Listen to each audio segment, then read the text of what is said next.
Tere tulemast kuulama Pärnumaa podcasti 100. episoodi. Mina olen Regina Jaakson ja nagu ikka salvestame Pärnu huubis. Täna on külas üks meesterahvas, kellega me oleme nii raadioeetris jutustanud, kui ka mul on õnnestunud temalt saada väike giidituur. Mitte küll Pärnumaal, seda Saaremaal.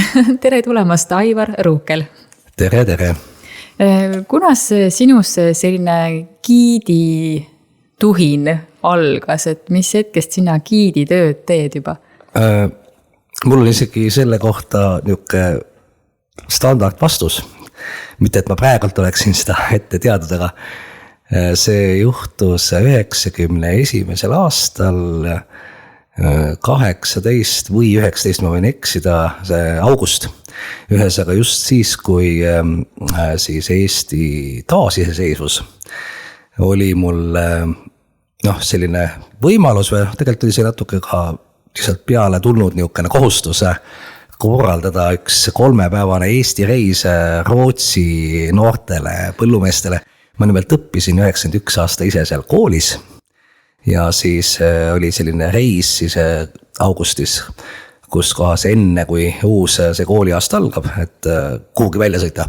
Tavaliselt selle põllumeeskooli selline ekskursioon toimus kas seal ümbruskonnas, see on umbes samal laiuskraadil nagu siin Pärnu, seal Väänerni ja Vätterni järve vahel Rootsis on selline väike linnakene Skaara, kus ma siis 91 õppisin ja kuna seal oli lisaks minule veel üks Eesti tüdruk Võrumaalt, siis arvati, et aga lähme Eestisse selle reisi, et vägevam ongi. Ja siis tõesti nad tulid, siis mina olin juba Eestis, nad tulid need bussiga siia Nõukogude Liitu ja 3 päeva hiljem lahkusime Eesti Vabariigist. Ja siis ma tegin sellise väikse tuuri koos selle Võrutürukuga, tema tegi Võrumaasa, mina tegin siin Pärnumaasa.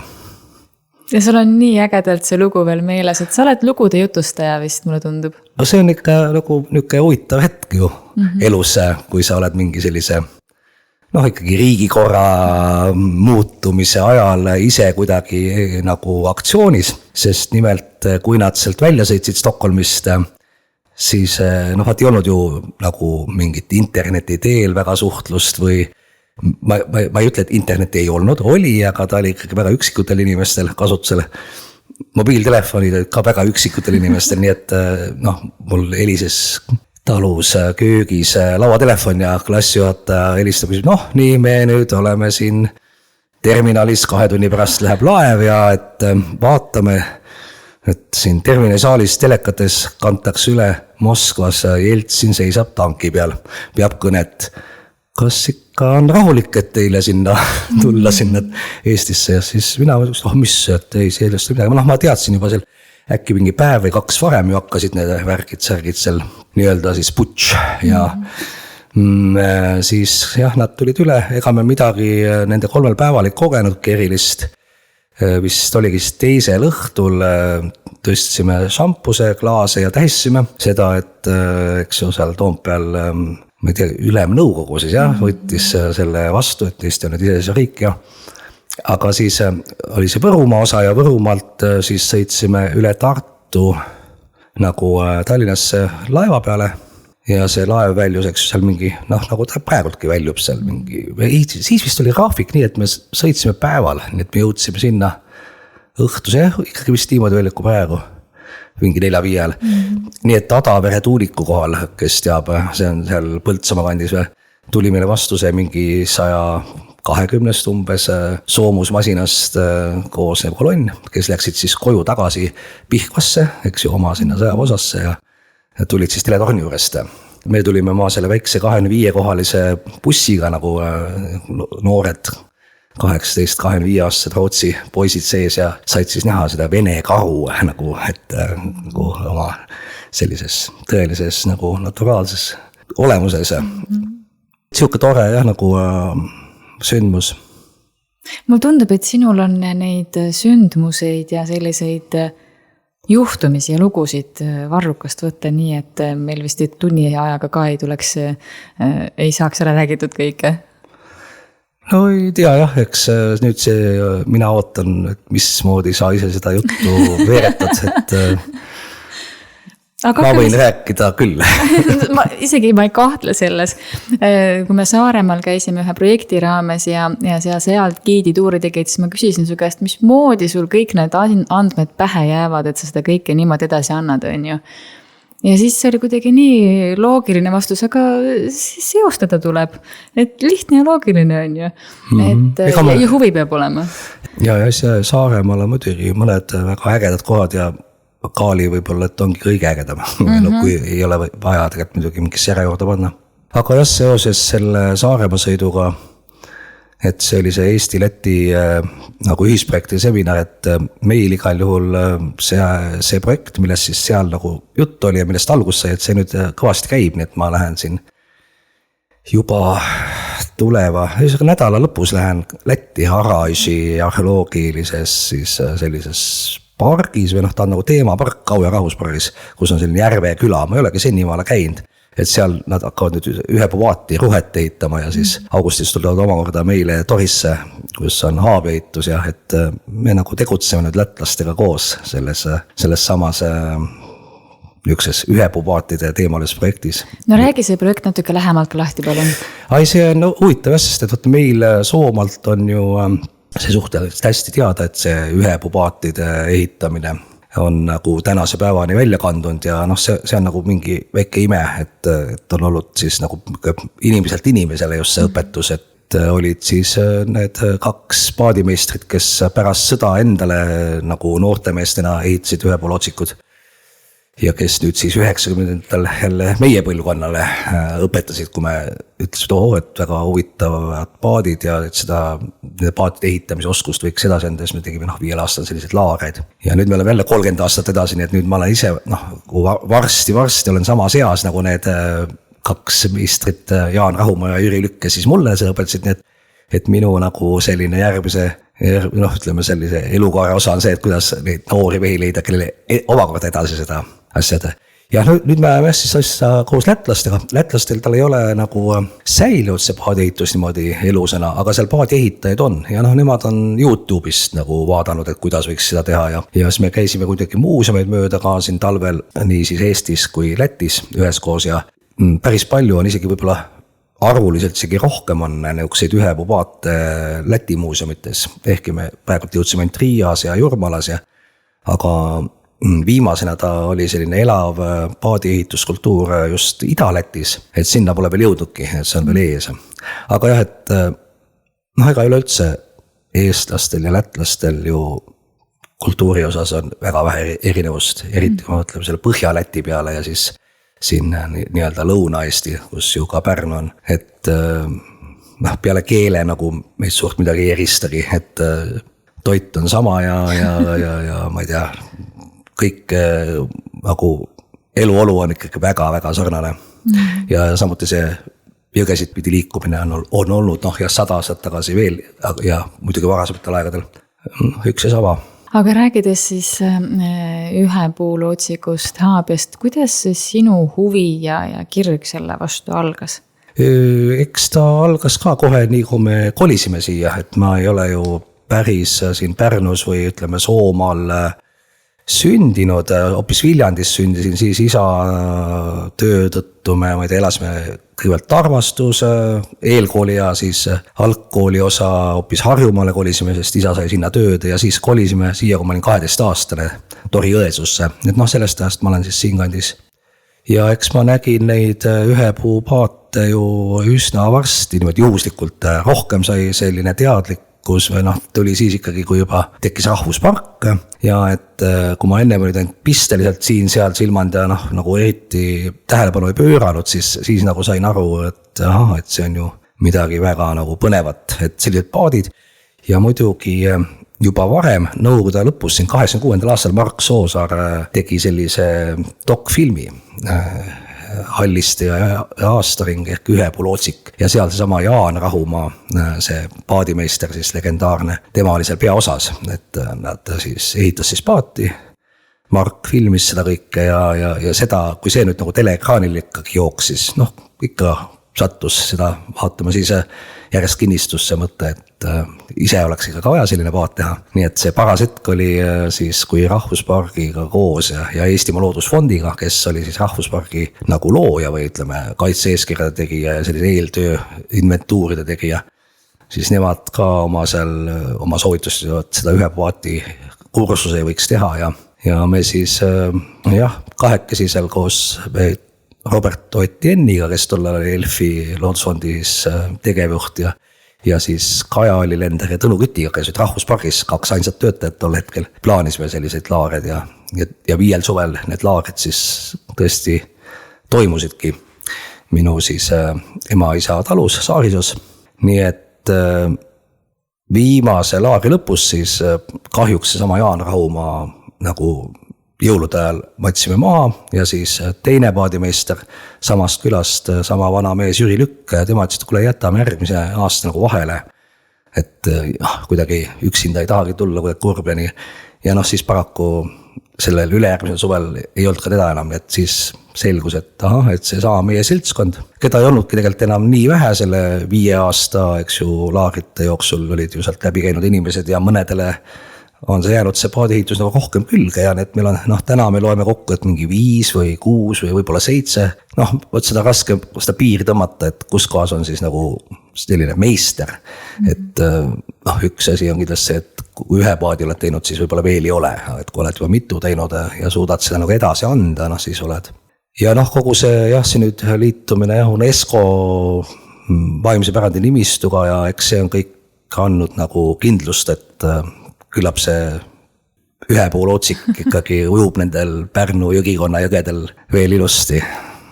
Kui sa peaksid proovima selgitada hästi lihtsalt, mis asi on siis ühepuulootsik? Ilma nüüd seda kasutamata, et tegemist on ühepuulootsikuga, on ju. Et kuidas sa selgitad, mis see siis on? Ikkagi see sõna ju ütleb, eks ju, et tegemist on siis ühest tükist paadiga, et nagu jämedast haavapuust tavaliselt, sealt ka see teine nimi haabias, õõnestatakse siis selline nagu paat. Ja seal on üks väike lisaasi on veel, et ühepuupaadid, nad jagunevad nagu 8, on siis sellised, kus paat on sama jäme nagu puu. Need on ruhed ja neid on siis ka igal pool Eestis ja igal pool maailmas kasutatud ja nad on ilmselt vanimad nagu ühepuupaadid, et ühel hetkel, vaata inimene on ju ahne, tahab, et paat mahutaks rohkem inimesi, rohkem kaupa, et sellega saaks nagu rohkem asju vedada ja mingil hetkel siis arendati sellest ruhest edasi selline paat, mille küljed on painutatud laiali. Nii et see nagu Soomaa lootsik siis on nagu poole laiem, kui sa seda paati mõõdad nüüd laiust, kui on see puu, millest on õnnestunud. Selleks see tehakse selline torujas, see toorike ja hästi õhukeseks 2 sentimeetri paksuseks, et ta oleks selline nagu kerge ja pehme ja kui ta siis ka teda nagu nüüd tule ja veega painutatakse, siis ta võtab alles selle paadi kuju. Nii et selliseid painutatud paate ka, nii tänapäeval ehitatakse seda nii Aasias kui Ladina-Ameerikas kui Aafrikas, aga need niisugused painutatud paad on ikkagi haruldasemad, et sellised lihtsad nagu künakujulised ruhed on nagu hästi palju levinud olnud. Tänapäeval muidugi väga palju neid kohti ei ole, kus ta nagu tarvitakse, aga just niisugused loodusrahvaste juures, kus kohas endiselt ei ole võib-olla nii lihtne plastikust või alumiiniumist paadi ostmine või siis, et see on kallim lihtsalt. Aga Euroopa Liidus on siis ainuke koht on Soomaa, kus kohas selliseid haabiaid ehk siis painutatud parastega ühepuupaate ehitakse. Aga mujal maailmas on neid päris palju. Näiteks Venemaal on siiamaale ma ei tea, mingi 5-6 kohas, kus mehed seda ehitavad kalalkäiguks ehk siis mõtlemata, et et see on mingi pärand, mida tuleb hoida või et küll on uhke meie piirkonna mingisugune selline identiteet ja nähtus, vaid puhtast praktilisest vajadusest. Eestis, nii nagu need muud pärandi asjad, et siin on nagu ikkagi selline kombinatsioon sellest, et oleme selle asja üle uhked ja aga kas meil väga teda vaja nüüd on, minul on vaja, aga üldse laiemalt, eks ta on muidugi hea, kui selliseid vanu traditsioone ju säilitatakse. Kohe nii palju uusi küsimusi, kõigepealt see, et ütlesid, et sinul on vaja. No ei saa küsimata jätta ju, et miks siis sinul on vaja, et seda niimoodi hoitakse, säilitatakse? Ikkagi ongi see sama sisemine soov, et ja eks ta mulle nüüd just nagu vanema seas on isegi veelgi huvitavamaks saanud, sest et just see sama tunne, et peaasi, et jätkuks see, eks ju, ehitamine, kasutamine. Teine asi, et lisaks nende ehitamisele ja nendega jõgepidi inimeste sõidutamisele, et ma olen nüüd äkki just osaliselt võib-olla selle UNESCO-ga seoses, sest siis see on ju ka paberitöö. Ma ei pidanud seda õnneks tegema üksi, vaid ikkagi head siin kolleegide ja sõpradega koos. Aga et mulle on kuidagi hakanud külge nüüd see, et ma sellest aeg-ajalt mõne artikli kirjutan, sõidan siin sügiseti mõnele konverentsile, kus ma siis räägin sellest ja see on nagu mingi selline uus kiht selles haabianduses, et nagu dokumenteerida teda nagu teadusajakirjadesse. Järgmine küsimus kohe, aita minul mõista, mina ei tea seda protsessi. Kuidas käib puu painutamine tule ja veega? Et mis see nagu tähendab, et ma mõtlen, et nagu puu tuli, see ei tohiks nagu väga hea kombinatsioon olla. See on jah niimoodi, et iseenesest ei põletata ju seda puud, vaid lihtsalt taetakse seda kuumaks, siis selle paadi pikkus on 5,5 meetrit, et sama pikk on ka siis see lõkke, mis on nagu ühes siis paadi servas umbes meetri kauguselt, et ta ei pane põlema, aga teeb selle kuumaks. Ja selle paadi tooriku sees on siis vesi, nii et seda vett me siis seal loksutame ja siis vihaga nagu hoiame need seest poolt seda toorikut nagu niiske, et väljapoolt see kuum ja kuiv palavuse tõmbab neid kiudusid nagu kokku, aga seespoolt siis see kuum ja niiske nagu natukene nagu paisutab neid kiudusid või seda puustruktuuri. Nii et selline avanemine sellel nagu hernekaunale toimub ka natuke ise, aga ise ta ikkagi laiali paadikujuliseks teha, siis peab pulkadega venitama, et hakkame sinna vahele panema niisuguseid pulkasid, mille me paneme pingesse ja siis järjest pikemaid, kuna see küljed järjest laiali lähevad, et see on niisugune 5-6 tunni protsess. Tavaliselt on seda nagu ju tehtud kuskil metsas või seal Saarisoos või Tõramaal või kuskil Soomaa väiksemates kohtades, aga nüüd möödunud aasta meil oli esimest korda laager, kus me siis tegime selle töö nimel laotamine, haabe laotamine, seal Toris haabekoja ees. Siis ka sel aastal on augusti esimesel nädalal, kolmapäevasel päeval, ma võin öelda, et raadiokuulajad on kõik teretulnud seda tulema ja saama osa sellest. See on kusjuures ka selline osa sellest paadiehitusest, mis ei ole üldse nagu muutunud, et nii palju kui me teame, et kuidas seda on tehtud, siin ei ole olnud mingit uuendust seoses elektritööriistadega või mootorsaega või siis ma ei tea heade mingite liimide või muude vahenditega, mida me muidu selle ehitusosas nüüd oleme ju kasutusele võtnud, võrreldes selle 30 aasta taguse ajaga, kui veel selliseid elektrihöövleid või muid freese või asju ei olnud. Kui suur peab selle puu ümbermõõt siis olema selleks, et temast saaks nüüd üks selline suuremat sorti painutusega? Ta on ikkagi selline, et kui sa ümbert kinni võtad, siis ei ulata käed kokku. Aga mida me mõõdame, et kui selle puu siis selle tüvepakk on see, millest siis paat tuleb, seda peenemat otsa muudame ja selle läbimõõduks me soovime 50 sentimeetrit, siis natuke isegi võib-olla peale, mida rohkem seda läbimõõt on, seda suurem tuleb ka paat, aga 50 paku selle ülemise peenema otsa läbimõõt on see, mis on niisugune standard, mida ka siis meie õpetajad Jaan ja Jüri nagu mis mõõtu nad teadsid, aga ümbermõõdu võib ju igaüks nüüd ise arutada, kasutades piid. Ma mõtlen, et 5-6 tundi, see päris kähku käib ikkagi siis ju. Jaa, ta ikkagi päris, algus võib-olla tuleb tund aega nagu kütta, see on selline aeg, mis suht midagi muutust toimub, aga kui ta siis juba nagu painduma hakkab ja seda vaikselt niimoodi, nagu kiirustada ka ei tohi, et siis ta võib kergelt, eks ju, katki minna ja nii ta on jah, et mõni puu nagu on nagu kergem laotuma ja teine on selline kuidagi mitte nii aldis. Palju loeb ka just see, et et kuidas ikkagi see tehtud see toorik, et oleks ilus ühtlaselt õhuke ja et kuskil oleks paksemaid kohti, kus tuleb siis pragu lüüa ja nii edasi. Aga see toorik tehakse kuidas siis, mismoodi see protsess on? Kõigepealt on siis ütleme väljast nagu sigari kujuliseks see pakk ja siis sees tühjaks ja siis kolmas osa on nüüd see laial laotamine, kuna me hästi nagu lihtsalt või skemaatiliselt kujuta. Ja millega siis see töö käib, eks ju, et eks vanasti on olnud põhiline kirves või ainus isegi kirves. Seest siis selline kuber nagu kulbikujulise võib-olla tera künakirves, millega on siis ka künasid õõnestatud, eks ju, et jooginõud ehk künad lehmadel, hobustel ju on olnud ka ühest puust sellised sarnased. Ja nagu ma juba mainisin, siis mootorsaag, eks ju, seda juba tarvitasid meie õpetajad 30 aastat tagasi. Ja tänapäeval võib-olla elektrisaag üldse, et mitte siis aisutada seal ise selle bensuaisuses olla. Ja öövel ja siis seest poolt siis ka võib-olla mingi peitel kuskil, kus on nagu sellised peenemad kohad. Et see on see tööristakast nagu. Kui kaua siis see tooriku tegemine aega võtab? No kui me tegime neid laagreid siin 30 aastat tagasi, siis me tegime nädalasi, nii et seal siis nädala lõpus juba oli valmis laotamiseks, et viimastel päevadel olid need laotamispäevad. Eks see sõltubki, et kui vilunud see ehitajaga on, et Jaani ja Jüri õpetaja omakorda, kelle põhiline paadi tootmisaeg oli 30-ndad.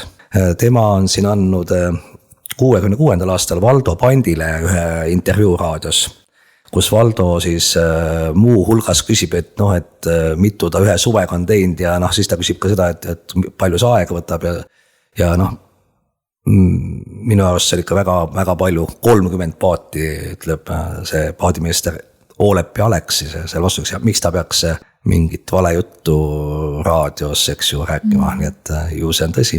Ja et me siin teeme tavaliselt seda ühte paati niimoodi, et hakkame suvel pihta, siis talvel teeme selle tooriku valmis ja järgmine suvi siis laotame. Et kuna eesmärk ei ole võib-olla nii kiiresti see paat valmis saada, kui just, et siis ka see on selles meie paadiehituse näitamise mingis rütmis sündinud. Kui oluline on, et seda asja tehagi niimoodi rahulikus tempos? Ma mõtlen, et kas kui väga kiiresti nagu peale piltlikult öeldes lennata, kas seda ei ole võimalik puud kuidagi niimoodi kahjustada, kui liiga kiirelt minna selle protsessiga? Ei, venitama ei pea iseenesest. Et see, et sa võtad puu maha seal samas metsas, vanasti ei olnud ju selliseid traktoreid, millega seda puud üldse suudaks liigutada ja kuhugi välja tuua. Et see ehitati seal samas kännu kõrval ja 3-4 päeva pärast võis ta olla valmis juba, nii et siis välja viia. Ma olen käinud ka siin pea juba 20 aastat tagasi Vepsamaal, Leningradi oblasti siis, kus meie sugulusrahvas vepslased samuti täna ehitavad veel neid paate selleks, et kalal käia. Ja seal Vepsa kõrgustikul on niimoodi, et kuskil on küla, eks ju, küla ümber on järvede ja need külamehed siis, kui nad kalal käivad, ja seal järv on 3 kilomeetrit, et tal on seal samas järve ääres on siis paat, kuskil teise järve ääres on teine paat, et nad ei pea mingi treileri pea neid ühes kohas teisi, nagu meie seda teeme. Ja seal siis ka ehitasime sügisel ja tõepoolest 3 päevaga oli see paat meil valmis, aga näiteks sellel meil üldse höövlit ei olnud, eks ju, ta ehitas selle hoopis kiiremini ja võrreldes siis Sooma nagu paadi ehitusviisiga, et see oli nagu tunduvalt lihtsam. Näiteks just, et ei ööbeldud, aga ka seal otsad tulid mitte niisugused, ma ei tea, hästi ühtlaseks ja sümmeetriks saadud, vaid lihtsalt saega sisse, nagu kastikujulised ja paat toimis muidugi. Kas vahetevahel on ka mõne puuga nii olnud, et vaatad, et ideaalne paadipuu, aga kui maha võtta, siis kuidagi nagu näed, et ikkagi pole või sükest asja ei juhtu? Üks asi on siis, et sellisel vana laaval, need on juba 70-80 aastased tavaliselt, võib kergelt olla see, et tal on külge hakanud niisugune seen haavataelik, mis siis ta seest tühjaks sööb, nii niisugune südamemädanik. Ja sellisest paat ei saa. Aga need haavataeliku viljakehad on ju siis need puuseened, mis on tüvel peal, nii et need on tegelikult ju näha. Aga mõnikord on, et ikkagi ei näe hästi, et võib-olla on kuskil ainult mingi oksauk selle koha peal ja kõrgel seal ja nii, et on tulnud ette, et võtad paha ja loodad, et on terve puu, aga tegelikult seest on ikkagi imeda, et see võib olla jah. No nagu sa ütlesid, et kõik ei olegi võimalik näha, kui see nii väike selline osa, mis ainult välja reedab, on ju. Jah, aga see põhiline see kuju, et jämedus ja siis ka, et ta oleks niisugune ümarik, et kui on nagu väga nurgiline või niisugune kolmnurkne, nelinurkne puu vahest on või nagu vintis ja siis sellest nagu head lootsikut ikkagi on raske teha. No kui teete laagreid, siis kui suur huvi laagrite vastu on, et sa oled ju selle sees olnud juba nii ammu ja nii kaua juba, et kuidas sulle nagu tundub ajaga, et kas see huvi pigem nagu kasvab, on ta jäänud samasuguseks või kuidas meie huvi on meie pärandkultuuri vastu? Eks see ikkagi on üksikute fanaatikute mingi valdkond, aga ei saaks öelda, et neid ei ole, et need inimesed alati on tulnud. Ja huvitav on just ka see, et me ikkagi oleme ju ise üritanud leida neid välismaa huvilisi ja selline suhtlus teistest maadest selle paadihuvilistega, see on nagu endale ka nagu põnev. Nagu nüüd sel aastal augustil on meil lätlased siis tulemas, aga siin möödunud aasta ka olid osaled nii Rootsist kui Soomest kui ka tegelikult kaugemalt Ameerikast ja Šveitsist ja et kuidas nemad selle info kätte saavad või kuidas te nendeni jõuate? Eks see on ikkagi läbi sellise võrgustiku, et tänapäeval ju üks asi on internet ja igas, eks ju, valdkonnas, mis iganes see ei ole, on ju mingid omad huviliste foorumid ja Facebooki grupid või LinkedInis või kuskil iganes ja iseenesest ka läbi nende konverentside, kus ma siin nüüd olen hakanud sügiseti käima seda haabja juttu jutustamas, siis ma ikkagi alati leian seal jälle neid inimesi, kes on huvitatud tulema ja nägema, et kuidas meil siin see asi täpselt siis käib. Aga Eestimaa inimesed, kuivõrd nemad huvitatud on? Jaa, see on kogu aeg ikka on olnud nüüd huvilisi, kes siis küsivad, et millal see laager tuleb järgmine ja et kuidas saab ja et ei ole pidanud nagu üksi tegema kunagi.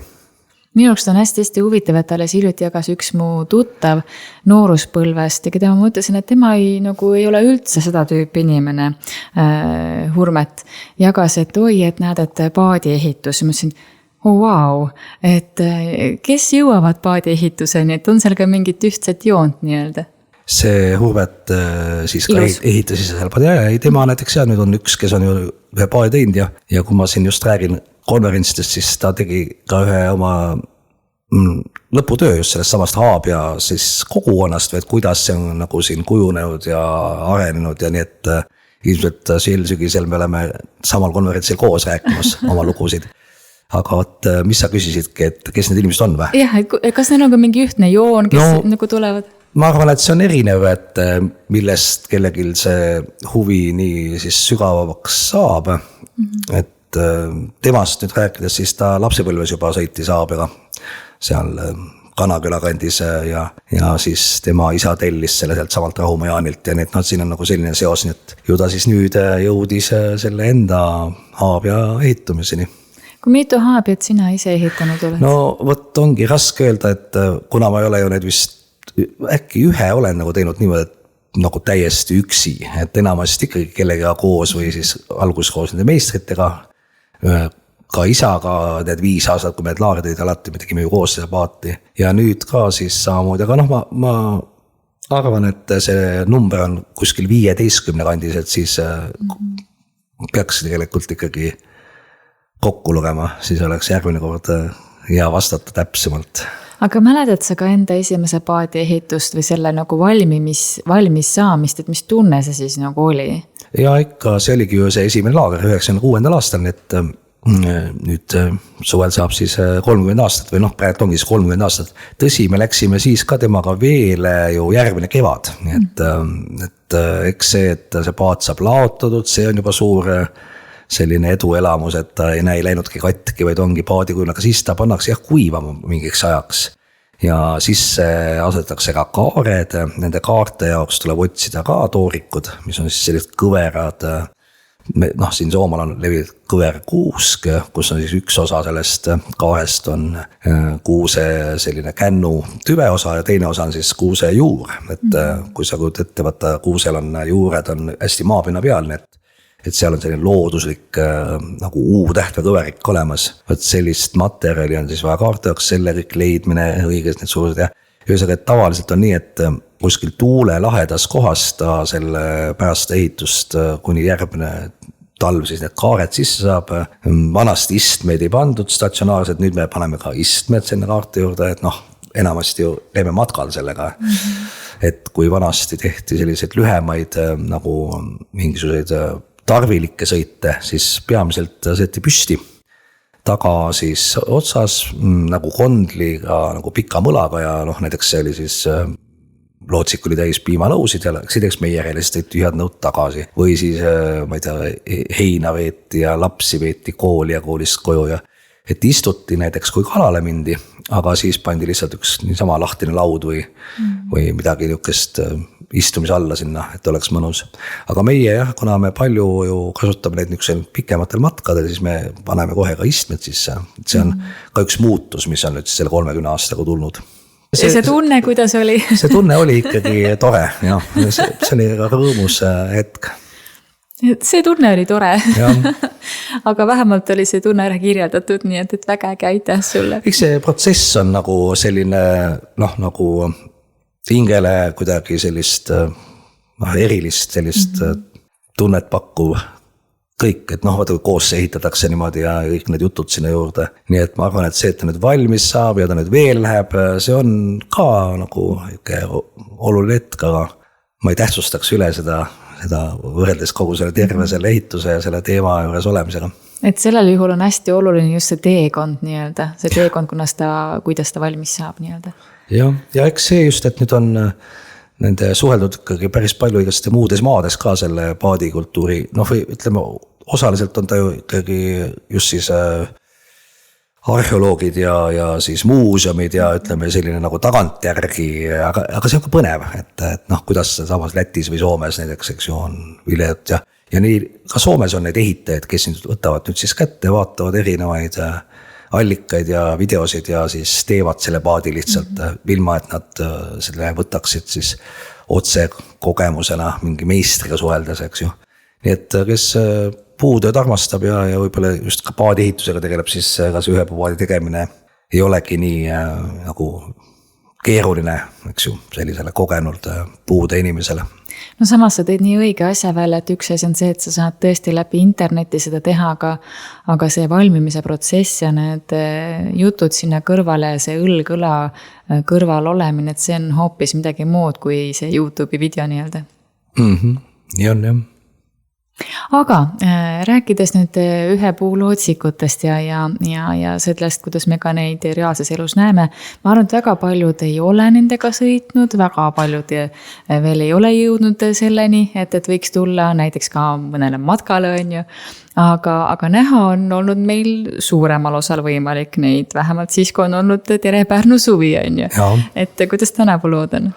Taaskord, et meil ju siin juba 4. aasta nüüd suvi tuleb Pärnusse mööda jõge, kevadpealinn Türilt ja kui me 4 aastat tagasi esimest korda plaanisime, et miks ei võiks seda sama valitsussaua, mis on siis selline sümboolne pealinnade, teemapealinnade nagu tunnus, et liigutada mööda seda veeteede, siis ta kujunes välja, et ta on, seda ei sõida ühe päevaga läbi, see Pärnu jõgi Türilt Pärnusse on mingi 101, 102, 103 kilomeetrit, oleneb kuidas nüüd mõõta, et me oleme siis sõitnud seal nüüd 4 päevaga, nii et 18. hakkame peale ja 21.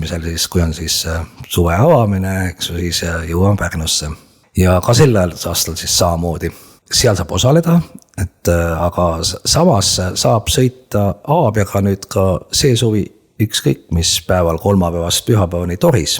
Et meil on siis avatud endises Tori Pritsu majas Haabja koda. Et selline koht, kus saab tulla vaata Eesti-Läti ühepaadi näitust, vaata ka meie UNESCO taotlemisega seoses tehtud fotonäitust Haabiast ja teisel korrusel on meil väikene kinoruum, kus siis suures telekas saab ka vaata neid erinevaid filme, mis ühepaadist on. Ja jõel on siis seal 4 Haabiat, millega siis saabki seal tunnikese ringi sõita, näeks seal Toripõrgu imetleda jõe peal või silda või kirikut või sellises ilusas kohas asume seal.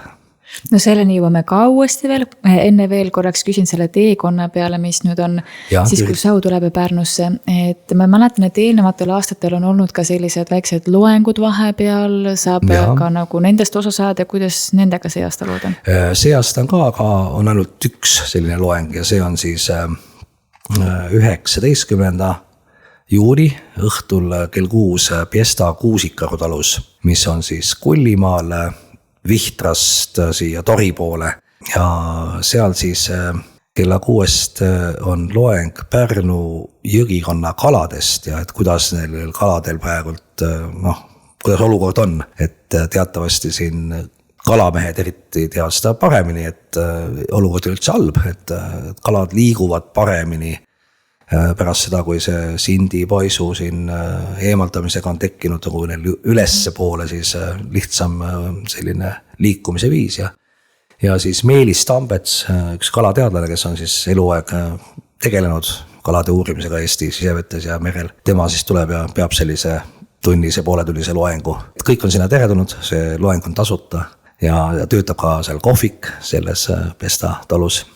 Ja nüüd tule siis uuesti selle juurde, et on võimalik teha ka Haabiaga sõite tänavu Toris, et see oli kolmapäevast pühapäevani või mis päevad need olid? Jaa, et eks me oleme ju tegelikult seda Haabia sõitu ka varem teinud, aga just, et kui see on kuskil nagu seal kas Saarisoos või Riisal või siis sinnani kerget võib-olla ei satu, sa pead ikka spetsiaalselt selleks tulema. Tori on selline koht, kus kohas suvel on rahvas päris palju liigub ringi ja seal on põrgu, mida ma juba nimetasin, ja kirik on ju väga eriline kirik, Eesti sõjameeste mälestuskirik, seal on suuri üritusi ja kõige olulisemaks ju võib-olla hobuse kasvandus, mis on Toris ja kus kohas kogu aeg on erinevaid sündmusi. Nii et ma arvan, et see Haabia koda on meil nüüd seal, siis see on nagu sattunud niisugusesse heasse nagu peresse või heasse kohta, kus kohas juba ongi huvitavad palju ees ja nagu niisugune win-win, et täiendada seda klastrit. Et jah, et sul on õigus kolmapäevast siis pühapäevani, nii nagu tavaliselt muuseumi moodi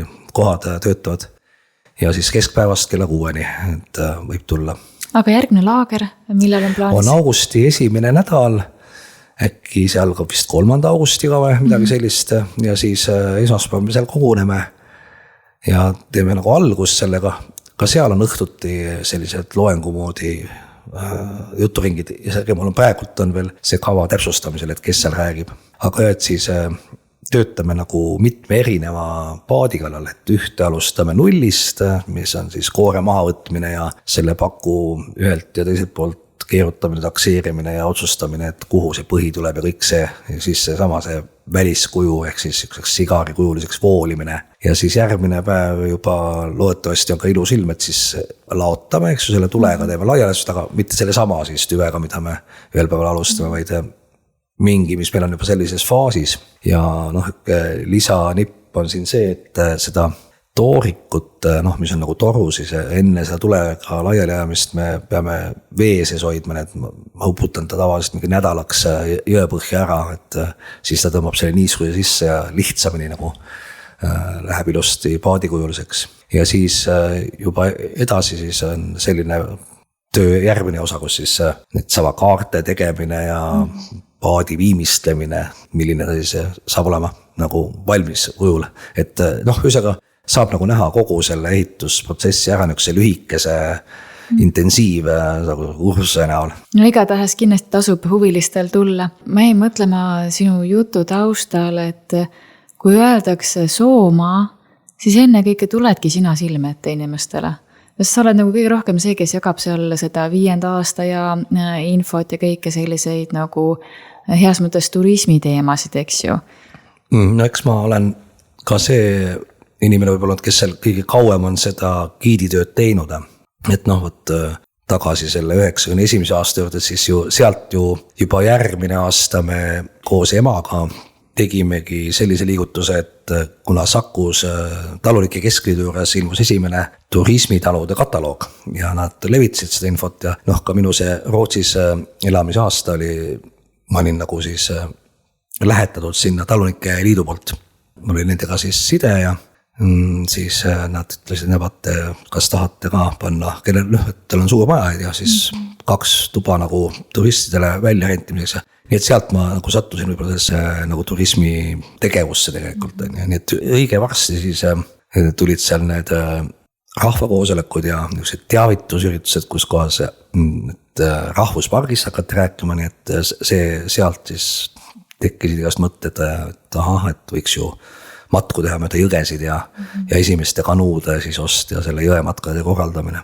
Hiljem on muidugi sinna tekkinud ju päris palju juurde neid majutuskohti. Meie ka seal mõned aastad seda majutuspakkumisega, aga ma pole tegelikult sellega otseselt rohkem tegelenud.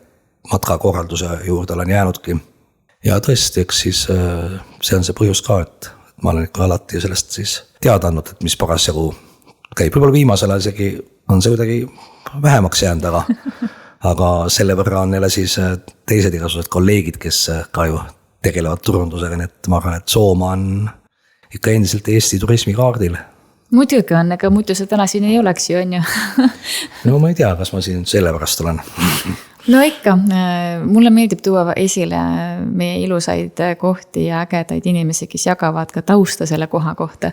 Et üks asi on see, et kui me kuuleme kusagil lõigukest ja teine asi on see, kui me saame süvitsi teada, kuidas see nagu nii-öelda algus on saanud piltlikult öeldes, on ju.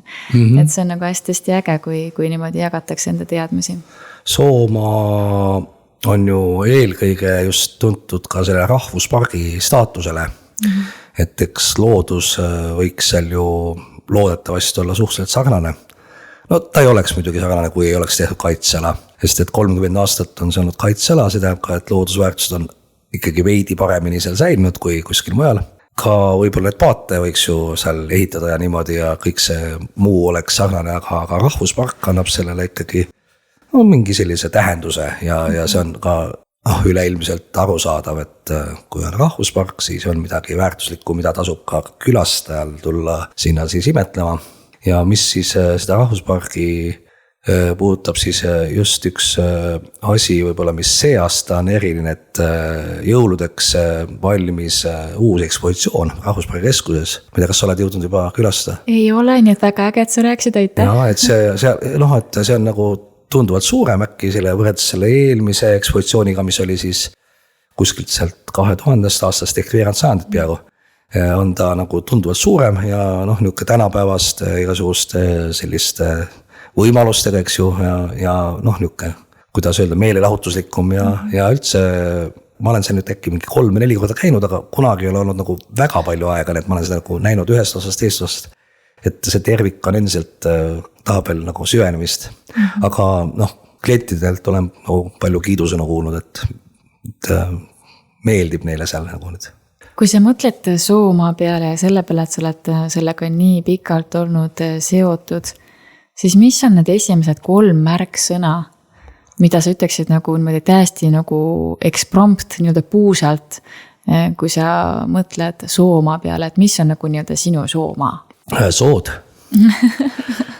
ja siis jõed ja nende jõgede ujutused ja minu jaoks ongi siis ikkagi see ühevupaadi kultuur, eks ju, mis ei ole soodega pole suurt pistmist, aga samas nendest soodest ja ütleb sellest maastiku olemusest on jälle need ujutused, eks ju, et sellisena on ta siin kujunud peale jääaega ja üldse see rahvuspark on küll, eks ju, selline oluline keskne selline nagu telge asjale või ka bränd, eks ju, siis seda haabiat on ju terves jõgikonnas kasutatud, et see selline Soomaa kultuuriruum, see on ka siis, kui selline maastiku nimetus Soomaa üldse tekkis, rohkem kui nüüd 100 aastat tagasi, kui Eesti jagati selliseks maastikuregioonideks, et see ongi enam selle jõgikonna suurune, ehk siis niisugune madal Eesti, mis on siis Sakala kõrgustikust siia kuni mereni. Ja eks ta tegelikult on ka huvitaval kombel meie selles turismi koostöös umbes selline, et see rahvuspark on selline suhteliselt inimtühi, seal on küll üksikud talud ja ka Soomaa puhkeküla, eks ju, selline majutusasutus ja see sama rahvuspargi keskus on seal, aga enamus nendest küladest, alevikest ja siis vastavalt turismiettevõtetest, et need on ju ümberringi, et alates siit Paikuselt, Tori, Vändra, siis sealt Suure-Jaani Kõpu saarde kaudu, eks ju, tagasi. Et nagu selline sõõriku kujuline on tegelikult see piirkond nagu turisti mõistes ja igas servas siis iga see nagu omavalitsus kaas, need erinevad meil siin vallad, et üritab siis anda oma parima, et nagu seda rahvusparki ja neid väärtusi siis välja kuvada nagu enda poole pealt, et see on tegelikult väga kihvt mudel, nagu hea meel on olnud üks osa sellest nagu sellest asja kujunemisest ja jätkumisest ja sellest koostööst selle juures. Mulle tundub, et mida rohkem tehakse koostööd, mis iganes valdkonnas, erinevate sihtgruppide, erinevate sidususgruppide, erinevate mõjugruppide ja kõikide vahel, seda parem see tulemus on ja seda lihtsamini meil on võimalik ka seda piirkonda arendada kõik koos. See on selge, et siin ongi meil ühelt poolt, eks ju, kaitsela ja kogu Keskkonnaministeeriumi teema ja siis, eks ju, kohalikud omavalitsused ja ettevõtjad ja selle Haabiaga seoses muidugi nüüd ma suhteliselt aktiivselt suhtlen just hoopis Kultuuriministeeriumi allasutustega, kes meil siin on sellega seoses. Et väga äge, et ikkagi eestlane oskab koostööd teha, oskab õiget asja hoida, et vahetevahel jäetakse meist mulje, et kui inimestest, kes igaüks nokitseb oma, et ei taha teada naabrile teregi öelda, aga samas kui on vaja, siis me ikkagi paneme seljad kokku õlg-õla kõrvale ja hoiame enda kultuuri. No turismi selline DNA on ka ju nagu selline võrgustik, et kui ta tuled kuhugi reisid, siis sa ju ei lähe ainult mingi ühte kohta, võib-olla tõesti, et lähedki nädalaks ajaks mingisse ühte sellise resorti ja oled selles ühes rannas ja samas, eks ju, restoraanis samas voodis aga see on ikkagi väike osa sellisest ütleme turismi ettevõtlusest või sellest pildist, et tüüpiline on ikkagi see, et niisugune nagu niisugune võrgustik ja selline ühes koos mingite asjade tegemine on hästi orgaaniline, kõigile nagu kasulik. Kas kusagil internetis on teie piirkonna või teie tegemiste kohta ka selline ühene leht või infod, kus kohas saab nagu kiirelt kogu info kätte? On olemas küll, selle domeen on visitsooma.ee. Seda ei olnud meil tegelikult päris pikka aega, nii et äkki mingi 5 aastat tagasi see tekkis, nii et aga seal on siis koondunud või koodatud kõik need just ma enne lugesin, et nii Pärnu kui Viljandimaa külgedelt need pakkumised ja see info. Ja see on siis nagu automaagiliselt koos Eestit tutvustava veebisüsteemiga Visit Estonia ehk Puhka Eestis. Et ettevõtjana ei pea nagu mingites erinevates kohtades oma infot haldama, vaid kui sa juba selles ühes andmebaasis seda teed, siis seda kuvatakse nii Visit Soomale kui ka Visit Pärnu lehele, mis on siis Pärnu maakomaad ja Visit Viljandile, mis on Viljandi maakonamaad. Et see on nagu selline huvitav dilemma, et need maakonnapiirid on alati sellest Soomast nagu läbi jooksnud ja kui me mõtleme, et Pärnu on osa nagu Lääne-Eestist ja Viljandi on otsapidi nagu Lõuna-Eesti, siis ka selline regionaalne jaotus on läbi selle Sooma alati kihutanud. Aga mulle ei ole see suurt peavalu kunagi pakkud, et pigem siis kuuladki, mis Viljandist plaanid on ja siis teistpidi, mis Pärnus on ja nagu natukene rohkem suhtlemist, aga samas see on see paratamatus, mis Sooma puhul on. Ja lõppkokkuvõttes on ikkagi see, et kui kõik tahavad ühtset asja, et see areng toimuks nagu piirkonnal, siis leitakse see ühine keel ka ikkagi üles. No ikka. Muidugi. Aga kui keegi nüüd mõtleb, et Aivar tundub äge giid olevat, kuidas sinuga kontakti saab? Telefoniga või meili teel. Et ega seal mingit saladust ei ole, et need, kes on nagu giidid või turismi teenuse pakkujad, nende siis ju kontaktid on kõik veebis olemas. No hästi, siis kellel huvi tekkis, tuleb uudistama ja nii ongi. Haabia koda, mis on siis selline kõige viimasem tegemist, sellel on ka sama nimeline domeen haabiakoda.ee. Kuule, nüüd võtame küll selle hea teadmisega kokku. Suur aitäh sulle, Aivar, jõudu tööle ja kohtumiseni järgmisel giidituuril. Suur tänu ja ilusat suve, mis hakkab siin peagi.